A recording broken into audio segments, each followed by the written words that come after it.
Muita gente tem perguntado sobre o pagamento das mensalidades nas escolas particulares. Será que a mensalidade vai ser paga normalmente?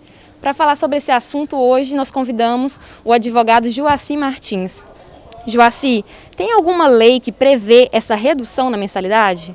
Bom, ainda não existe uma lei específica para tratar do assunto, até porque é uma questão nova, né? A pandemia está aqui no Brasil há mais ou menos 6 meses, confirmados pela OMS. Então não existe uma lei específica que trate do tema, mas existe um projeto de lei em tramitação na Câmara dos Deputados, lá em Brasília, que foi de proposta da deputada Benedita Silva, e ela está com essa proposta, mas ainda não teve nenhuma movimentação na Câmara. Então não existe nenhuma lei específica para regulamentar o assunto ou que obriga as universidades ou as escolas particulares a reduzirem a mensalidade. E enquanto essa lei não é aprovada, o que os consumidores podem fazer?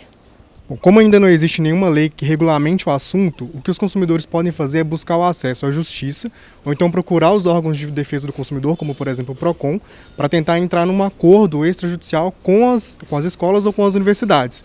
Mas se isso não acontecer, eles podem buscar a via judicial, até mesmo porque alguns juízes e alguns tribunais têm decidido pela redução de 25%, 30% das mensalidades por uma questão de equilíbrio contratual.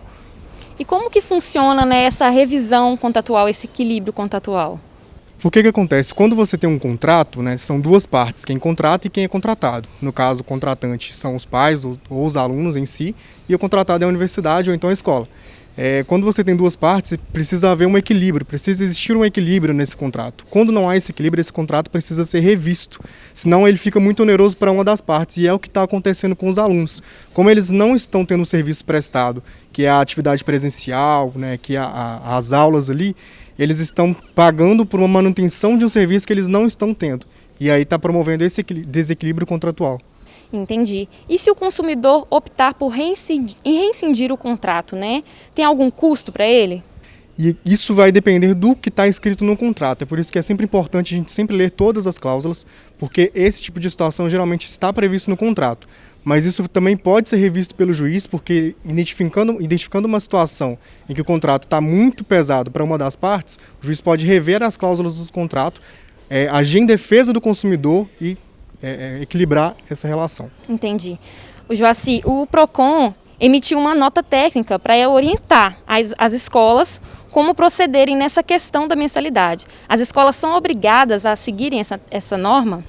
O PROCON ele é um órgão de defesa do consumidor. As notas técnicas do PROCON elas não têm uma obrigação de serem cumpridas pelas universidades ou pelas escolas particulares. O que pode acontecer são os alunos ou os pais dos alunos buscarem uma mediação com as escolas, um acordo para reduzir as mensalidades de acordo com a nota técnica. E isso também pode ser usado, por exemplo, numa ação judicial. Quando você juiza uma ação, você pode colocar lá que o próprio PROCON, que é um dos principais órgãos de defesa do consumidor, emitiu uma nota técnica já favorecendo os alunos nesse caso. Entendi. E o que acontece caso a escola não siga essas orientações da nota técnica? Não é uma obrigação das escolas seguirem, O PROCON ele tem a funcionalidade de defender os interesses do consumidor, mas ele não tem força normativa. As escolas só seriam obrigadas se houvesse uma lei ou um decreto, por exemplo, obrigando elas a fazerem isso. E no caso das universidades, como os consumidores podem proceder? No mesmo caso, tanto para as escolas particulares quanto para as universidades, pode buscar através da mediação, do acordo, eles podem buscar um acordo com as universidades ou podem também buscar uma ação judicial, inclusive usando a nota técnica que você falou do PROCON, que é um dos principais órgãos de defesa do consumidor, para embasar essa ação. Mas tanto a via extrajudicial quanto a judicial podem ser usadas pelo consumidor, pelo aluno ou pelo pai dos alunos. Ok, Joaci, muito obrigada pelas suas informações. Zug, conteúdo o tempo todo.